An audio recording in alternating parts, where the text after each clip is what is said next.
तो आप बहुत बड़ी चीज नहीं है। अपने आप को इतना ज्यादा सीरियसली मत लीजिए। दुनिया में कोई नहीं लेता। अगर आप पानी पानी सोचते रहेंगे ना मन में पानी पानी पानी, तो आपकी प्यास नहीं बुझने वाली। मानव जीवन और पशु जीवन या अन्य जीवों के जीवन में एक प्रमुख अंतर जो है वो है बुद्धि का, विवेक का, हमारी सोचने समझने की क्षमता का। मानव में जो विवेकशीलता दी गई है ईश्वर द्वारा, वो बाकी जीवों में नहीं पाई जाती। चाहे उनमें जान हो, वो लाइव हो, लेकिन उसके बावजूद भी उनमें सोचने समझने की, तर्क करने की और चिंतनशीलता वाली गुण उनमें नहीं उपलब्ध होते। वही मानव जीवन को दूसरे जीवनों से विशेष बनाता है।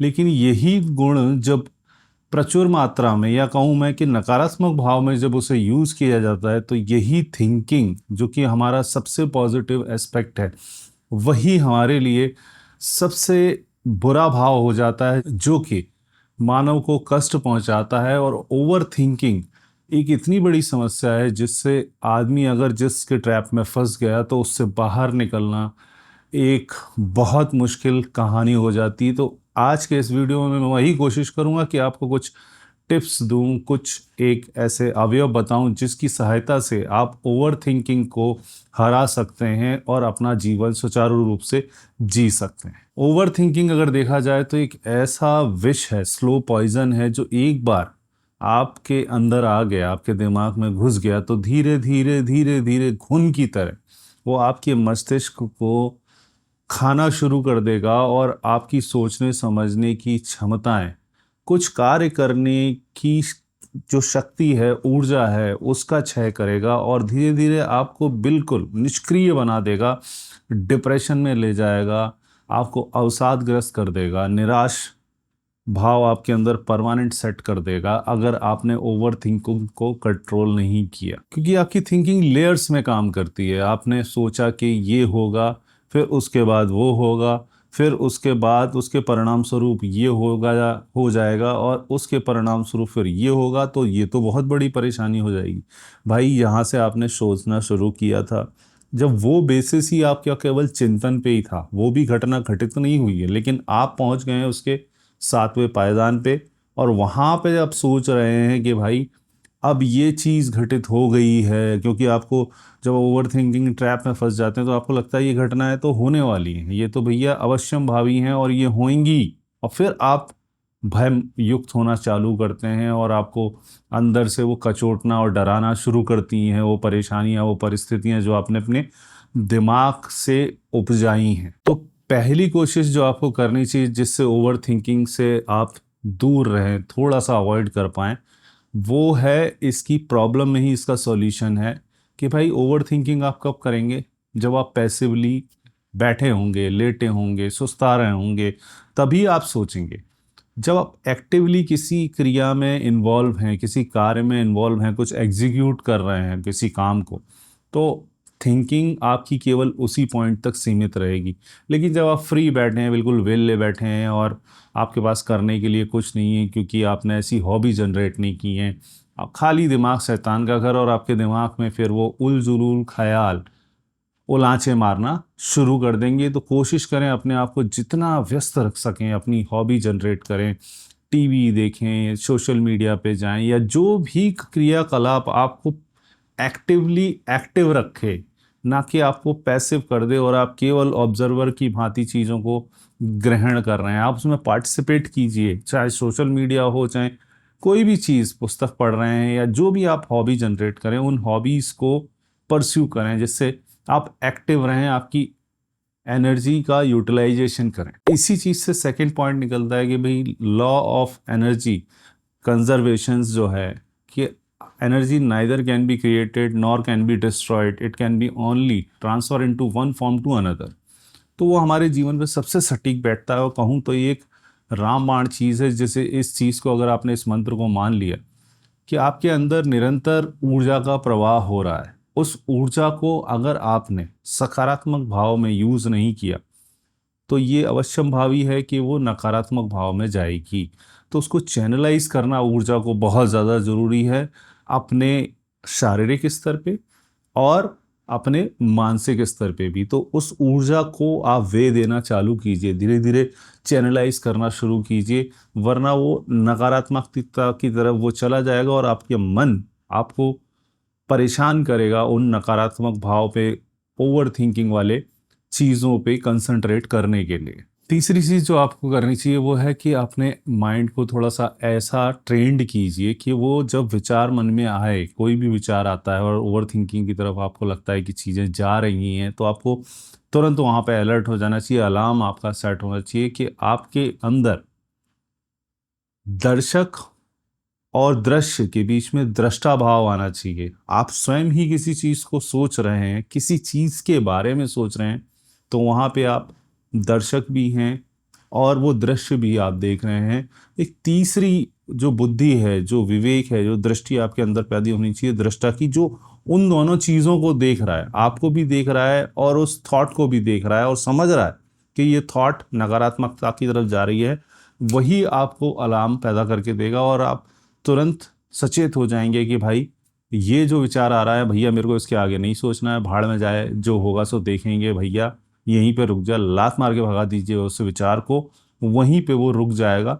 अगली बार आने से पहले 10 बार वो विचार सोचेगा कि नहीं यार, ये आदमी तो भगा देता है, आएगा। लेकिन धीरे धीरे जब उसको पता चलेगा, निरंतरता में आप वो प्रैक्टिस करते जाएंगे, तो वो ओवर थिंकिंग वाले विचार आपके दिमाग से शनै शनै समाप्त होना शुरू हो जाएंगे और आप एक दिन पूर्णतः ओवर थिंकिंग के इस विशियस सर्किल से बाहर निकल आएंगे। एक प्रमुख विचार जो आपको हमेशा अपने दिमाग में रखना चाहिए, ये भी एक प्रमुख मंत्र है कि भाई आपके करने से इस जगत में बहुत सारी चीज़ें नहीं होती।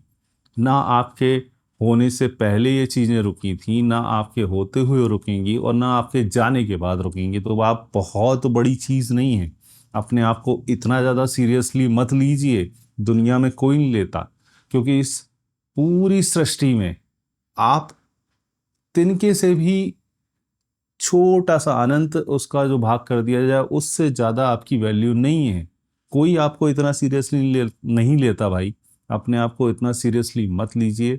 आपके होने न होने से बहुत ज़्यादा चीज़ों में चेंज नहीं आने वाला, तो अपने आप को उतनी प्रमुखता मत दीजिए। शांति से जीवन जिए, जो आपके कर्म हैं उनको निपटाते चले जाइए। दिमाग पे इतना ज़्यादा बोझा रख के जिएंगे तो चीज़ें आपको विकृति दिखाई देंगी और विकृतता बढ़ती चली जाएगी। ओवर थिंकिंग आपकी रुकेगी नहीं। अगर आप अपने आप को इतना सीरियस ले लेंगे, अपने आप को धुरी मान लेंगे कि पूरी पृथ्वी जो है वो मेरी धुरी पे ही और मेरे चिंतन पे ही मूव कर रही है, मैं जो सोचता हूँ वही होता है, कुछ नहीं होता है भाई। आपने जो आज तक सोचा वो घटित हुआ क्या? और जो अभी आप सोच रहे हैं वो घटित होगा, इसकी क्या गारंटी है? कोई गारंटी नहीं है। इसीलिए ये उलझुल विचार अपने दिमाग से निकालिए। अब ये बात पांचवी जो मैं बता रहा हूँ बहुत क्लीशे हो गई है और बहुत ज़्यादा बार बार रिपीट की जाती है, इसलिए इसका महत्व भी उतना ज़्यादा नहीं रहा है। लेकिन सत्य तो सत्य है, चाहे किसी भी भाषा में किसी भी तरीके से बोला जाए, वो रहेगा तो सत्य ही। योगा, योग और मेडिटेशन, इन पे ध्यान देना शुरू कीजिए। कुछ फिजिकल एक्सरसाइज करना शुरू कीजिए, जिससे ब्लड सर्कुलेशन होगा। दिमाग पे अगर रक्त अच्छी तरह से पहुंचेगा तो आपके अंदर विचार ही अच्छे आएंगे। ओवर थिंकिंग में आपको बहुत रिलीफ मिलेगा। थोड़ा मेडिटेशन करने का प्रयास कीजिए। मुश्किल है क्योंकि जब आप ओवर थिंकिंग में होते हैं तो आपका मन ही एकाग्रचित्त नहीं होता, लेकिन आप 10 सेकंड कोशिश कीजिए, 30 सेकंड कीजिए, धीरे धीरे उस समय को बढ़ने देना चाहिए, जो कि बढ़ेगा ही। निरंतरता में पॉजिटिविटी आपके अंदर आएगी और ओवर थिंकिंग से आप दूर होते चले जाएंगे। एक जो प्रमुख बात जो सबका सार है कि भाई सोचने से इस दुनिया में कोई घटना घटित नहीं होती। अगर आप पानी पानी सोचते रहेंगे ना मन में, पानी पानी पानी, तो आपकी प्यास नहीं बुझने वाली। तो विचारों की जो स्थितियां हैं वो विचारों तक ही सीमित हैं। दुनिया की जो प्रकृति में जो सारा विकास आपको दिखाई दे रहा है ना, जिस घर में आप रह रहे हैं, जो भी कपड़े आप पहन रहे हैं, जो भी चीज़ें आप खा रहे हैं, भोग रहे हैं, जो भी सुविधाएं आप ले रहे हैं प्रतिदिन प्रतिक्षण, वो सारी चीज़ें बनाई गई हैं, वो वैचारिक स्तर पे नहीं है, वो फिजिकल हैं। तो भाई इस सत्यता को समझने की कोशिश कीजिए। जो फिजिकल चीज़ें दिखाई दे रही हैं, आप उन पे काम कीजिए, ना कि वैचारिक स्तर पे वो द्वंद्व लड़ते चले जाइए, जिससे जो आपको कहीं ले जाके नहीं छोड़ेगा, केवल आपको एक बुरी सी अनुभूति के साथ, एक डिप्रेशन के साथ आपको छोड़ देगा, जहाँ पे आप कुछ विकासशील चिंतन तो छोड़िए, कुछ नया बनाने, सृजन करने लायक भी नहीं बचेंगे। इसलिए फिजिकल चीज़ों पे ज़्यादा बिलीव कीजिए, लोगों के पास जाइए, फिजिकली मिलिए लोगों के साथ। ओवर थिंकिंग या अति चिंतन की वजह से आपने जो एक बहुत बड़ा जाल अपने दिमाग में बना रखा है, उसको तोड़ने का एक अच्छा तरीका, सरल तरीका एक और है कि आप बाहर निकलिए भाई, अपने मित्रों से मिलिए, अपने दोस्तों से मिलिए, अपने परिवार वालों से मिलिए, उनके साथ बातें कीजिए, सुनिए केवल आप उनको, क्योंकि आपका दिमाग तो अभी काम करेगा नहीं ढंग से, आप तो सोच में लगे हुए हैं। लेकिन जब आप वार्तालाप करेंगे या किसी के साथ बैठेंगे, उसके विचारों को समझेंगे, तो आपका जो विचार का जो जाल आपने बुन रखा है उस पे चोट पड़ेगी। वो जो तारतम्यता बनती चली जा रही है, उस धागे में विघ्न आएंगे, वो धागा टूटेगा, कटेगा।